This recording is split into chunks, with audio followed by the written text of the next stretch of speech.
الحمد لله وحده والصلاة والسلام على رسول الله محمد النبي الأمي خاتم النبيين وعلى آله وصحبه ومن والاه ومن تبعهم بإحسان إلى يوم الدين أما بعد فأعوذ بالله من الشيطان الرجيم بسم الله الرحمن الرحيم ألف لام ميم ذلك الكتاب لا ريب فيه هدى للمتقين سورة البقرہ. اس سورت کا مشہور نام بقرہ ہے. یہ پہلی مدنی سورت ہے. اگرچہ اس کی بعض آیات مکہ مکرمہ میں نازل ہوئیں حج کے وقت میں، اور اس کی جو آخری آیتیں ہیں اس میں ربا یعنی سود کے متعلق جو آیات ہیں وہ رسول اللہ صلی اللہ علیہ وسلم کی آخری عمر میں فتح مکہ کے بعد نازل ہوئیں. بہرحال یہ مدنی سورت ہے اور یہ قرآن کریم کی سب سے طویل سورت ہے. یہ بات پہلے بھی بیان ہو چکی ہے کہ کسی سورت کا مدنی یا مکی ہونا اکثر آیات کے اعتبار سے ہوتا ہے. سورت کی تمام آیات مکی یا مدنی نہیں ہوتی، یعنی کسی سورت میں ایسا نہیں ہوتا کہ اس کی تمام آیتیں مکی ہوں یا تمام آیتیں مدنی ہوں. یہ ضروری نہیں ہے. اور یہ بھی نہیں ہوتا کہ پوری سورت ایک ہی دفعہ یا ایک ہی سال میں ایک ہی جگہ نازل ہو گئی ہو، تو یہ بھی ضروری نہیں ہے. بہت کم صورتیں ایسی ہیں جو ایک ہی دفعہ نازل ہوئیں، جیسے کہ سورہ فاتحہ کے بارے میں ہم نے بتایا کہ سورہ فاتحہ ایک ہی دفعہ پوری کی پوری سورت نازل ہو گئی. تو یہ سورت اپنی اکثر آیتوں کے اعتبار سے مدنی ہے. اس سورت کے اور بھی بہت سے نام مذکور ہیں. ایک نام اس کا فسطاط القرآن ہے. فسطاط القرآن، فسطاط بڑے خیمے کو کہا جاتا ہے، اور خیمہ وہ ہوتا ہے کہ جس میں بہت سے لوگ سما جائیں، یعنی بہت سے لوگوں پر مشتمل ہوتا ہے خیمہ.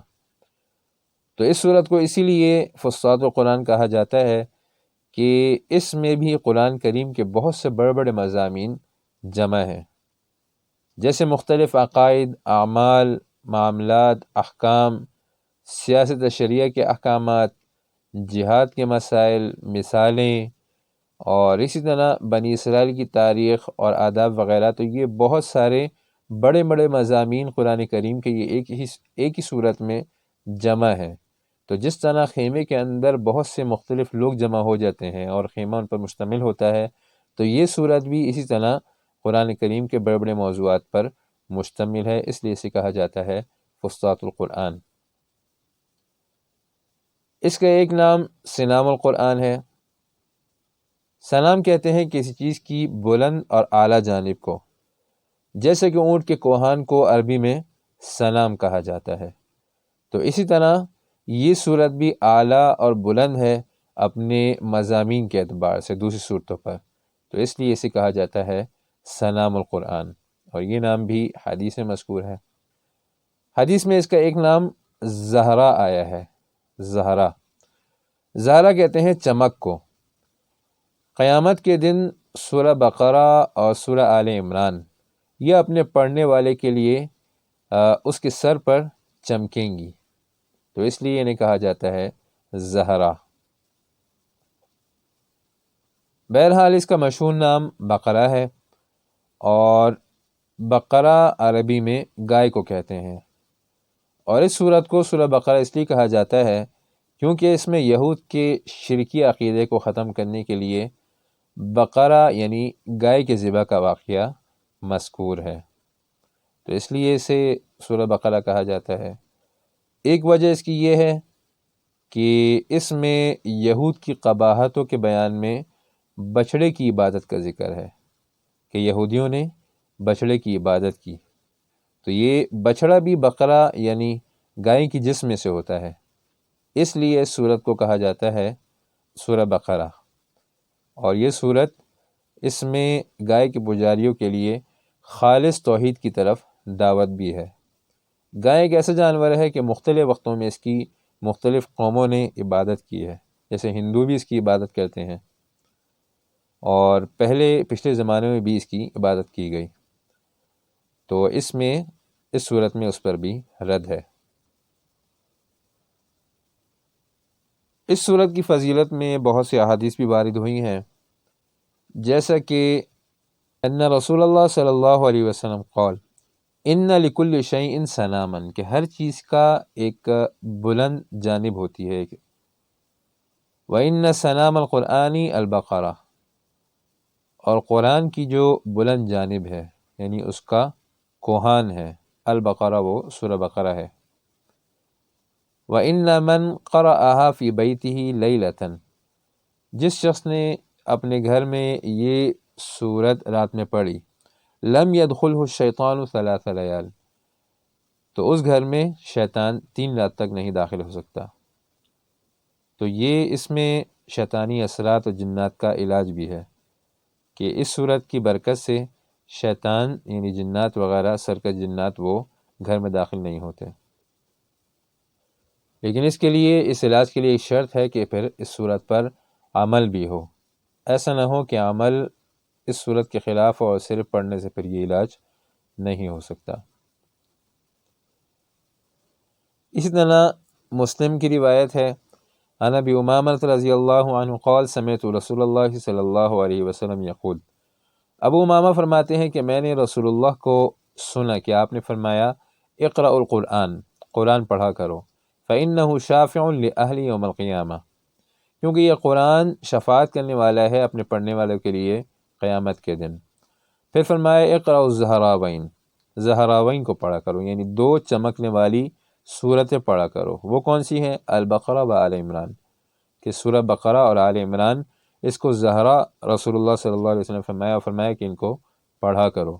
فإنہما یأتیان یوم القیامہ، تو ان کے پڑھنے کا فائدہ کیا ہوگا کہ یہ دونوں قیامت کے دن کأنہما عمامتان او غیایتان، کہ یہ قیامت کے دن امامے کی صورت میں ہوں گی، یعنی اپنے پڑھنے والے کے سر پر امامے کی صورت میں چمک رہی ہوں گی، او غیایتان، یا ایک سائے کی شکل میں ہوں گی چمکدار، او کأنہما فرقان من طیر صواف، یا یہ ان پرندوں کی جماعتوں کی صورت میں ہوں گی جو کہ صف در صف ہوں، یحاجان عن اہلہما یوم القیامہ، اپنے پڑھنے والے کی طرف سے اللہ تعالیٰ سے یہ جھگڑا کریں گی اور اللہ تعالیٰ سے کہیں گی کہ یا اللہ اس کو بخش دے۔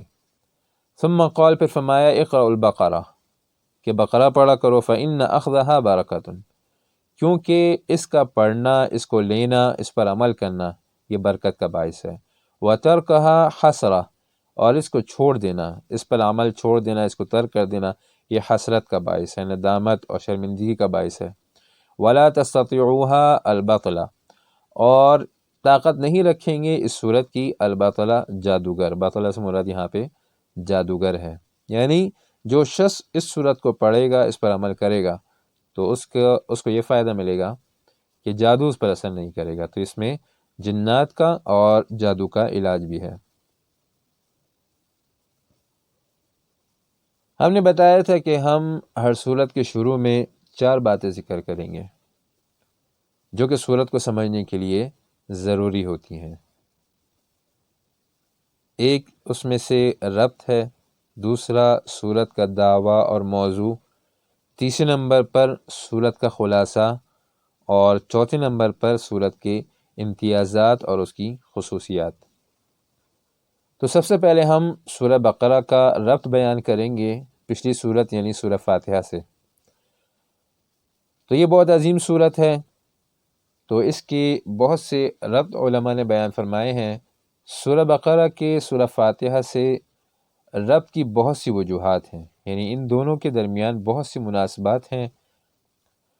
تو ایک سب سے بنیادی ربط اور بڑا ربط تو ایک یہ ہے کہ سورہ فاتحہ میں اجمال ہے، یعنی جو مضامین سورہ فاتحہ میں بیان ہوئے ہیں وہ اجمالی طور پر مختصر بیان ہوئے ہیں، اشارے ہیں ان کی طرف، اور سورہ بقرہ میں فاتحہ کے مضامین کی تفصیل ہے، اس صورت میں ان مضامین کو تفصیل سے بیان کیا گیا ہے، جیسا کہ مثال کے طور پر فاتحہ میں الحمدللہ کا ذکر ہے، تو اس صورت میں اسماء حسنہ اور خالقیت اور ربوبیت کی صفات کا ذکر ہے، تو الحمدللہ کی تشریح ہے اس صورت میں۔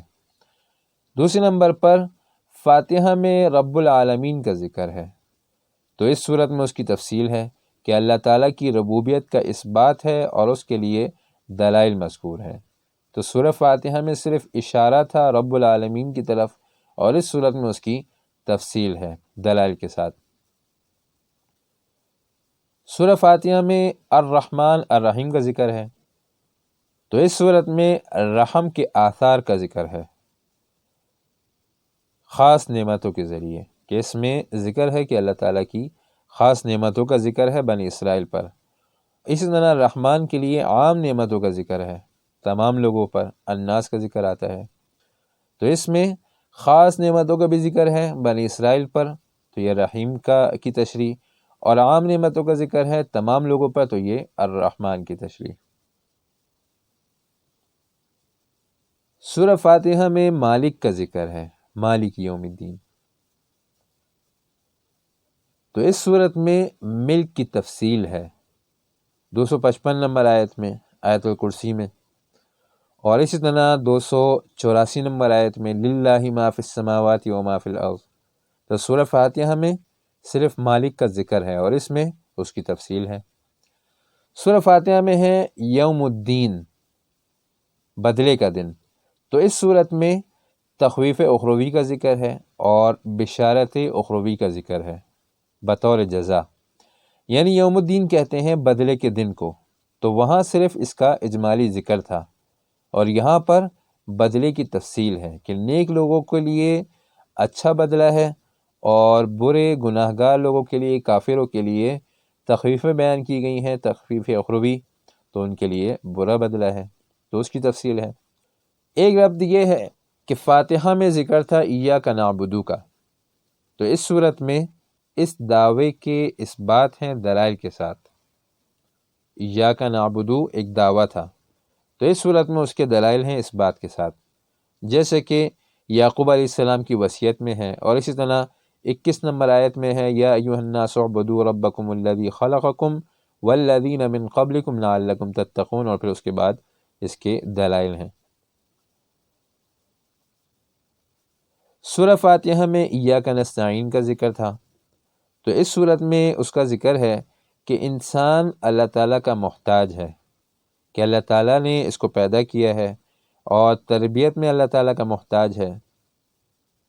اسی طرح اس بات کو مختلف تعبیرات کے ذریعے اس کی تفصیل بیان کی گئی ہے۔ ایک ربط یہ ہے کہ فاتحہ میں صراط مستقیم کی طلب ہے، تو اس صورت کے شروع میں اس کی اجابت کا ذکر ہے۔ سورہ فاتحہ میں صراط مستقیم کی طلب ہے کہ اہدنا الصراط المستقیم، کہ اے اللہ ہمیں صراط مستقیم دکھا دیجئے اور منزل مقصود تک پہنچا دیجئے، تو اس میں اس کی اجابت کا ذکر ہے کہ اللہ تعالیٰ نے فرمایا کہ ذالک الکتاب لا ریب فیہ ھدی للمتقین، کہ یہ کتاب صراط مستقیم ہے۔ اسی طرح ایک ربط یہ ہے کہ فاتحہ میں 3 قسم کے لوگوں کا ذکر تھا، منعم علیہم، مغضوب علیہم اور ضالین، تو اس صورت میں ان کے اوصاف اور احوال کی تفصیل ہے کہ منعم علیہم کیسے ہوتے ہیں، کون ہیں، ان کی صفات کیا ہوتی ہیں، مغضوب علیہم اور ضالین کی تفصیل ہے۔ ایک ربط یہ ہے کہ فاتحہ میں انعمت علیہم یعنی منعم علیہم کا ذکر ہے، تو اس صورت میں اس کا مصداق اور ان کی صفات کا بیان ہے کہ منعم علیہم متقین ہیں۔ اسی طرح بعض انبیاء کا ذکر ہے، ابراہیم علیہ السلام، اسماعیل علیہ السلام، اسحاق، یعقوب، موسیٰ، عیسیٰ علیہم السلام، اور اسی طرح دیگر انبیاء ان کے علاوہ ان کا اجمالاً ذکر ہے۔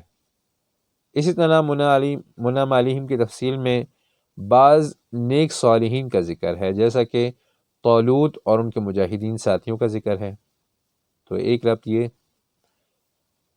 یہ ہے کہ فاتحہ میں مغضوب علیہم کا ذکر ہے، تو اس صورت میں اس کا مصداق غضب اور لعنت کے اسباب کا ذکر ہے۔ فاتحہ میں الضالین کا ذکر ہے، تو اس صورت میں ضلال و گمراہی، تو ان کے بعض اسباب کا ذکر ہے۔ تو یہ کچھ ربط ہیں سورہ فاتحہ اور سورہ بقرہ کے درمیان جو علماء نے بیان کیے ہیں۔ دوسرے نمبر پر ہے سورۃ البقرہ کا دعویٰ اور اس کا موضوع۔ تو اس کا موضوع ہے مقاصد اربعہ کا اثبات، یعنی 4 مقاصد کا اثبات۔ اس صورت کے 4 دعوے ہیں اور 4 موضوع ہیں: توحید، رسالت، جہاد اور انفاق فی سبیل اللہ۔ ہم نے اصول میں یہ بتایا تھا، یہ بات تفصیل سے گزری کہ صورتوں کے موضوعات کبھی متعدد بھی ہوتے ہیں، کسی صورت کا ایک موضوع ہوتا ہے، کسی کے 2، 3 اور 4، تو سورہ بقرہ کے 4 موضوع ہیں۔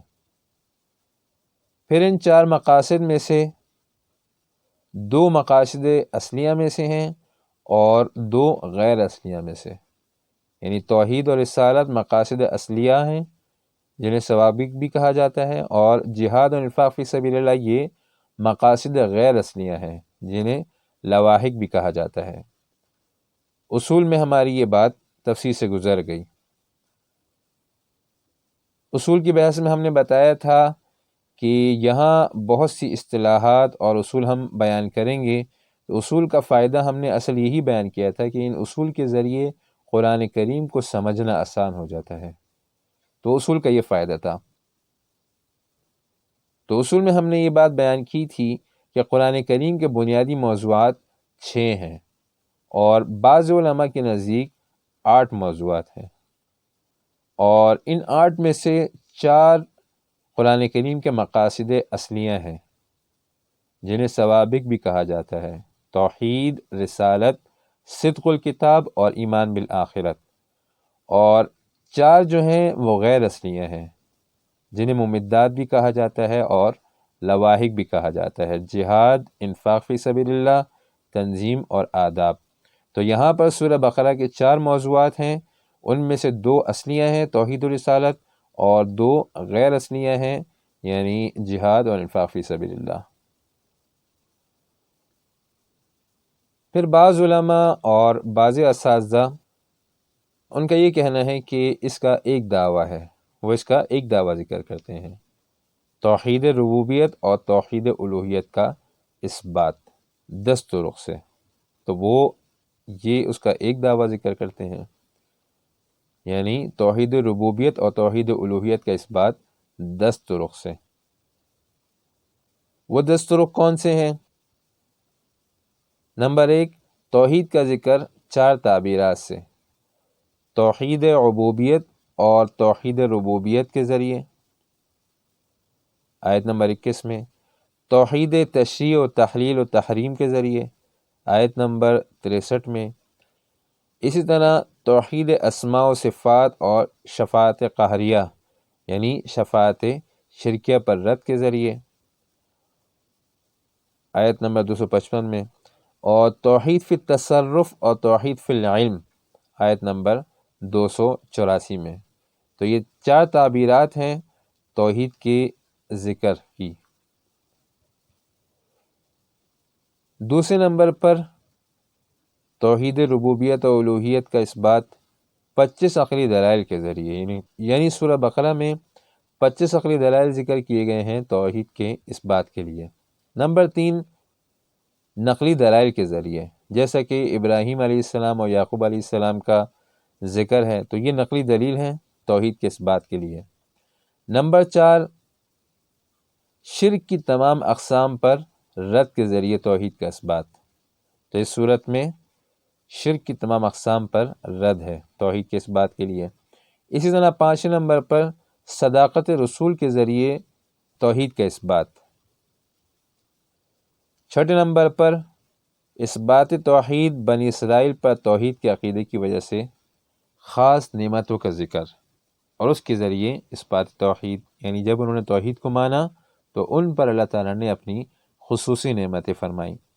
7ویں نمبر پر بنی اسرائیل پر توحید سے اعراض کی وجہ سے آنے والے عذابوں کا ذکر اور ان کی رسوائیوں کا ذکر، تو اس کے ذریعے توحید کا اس بات۔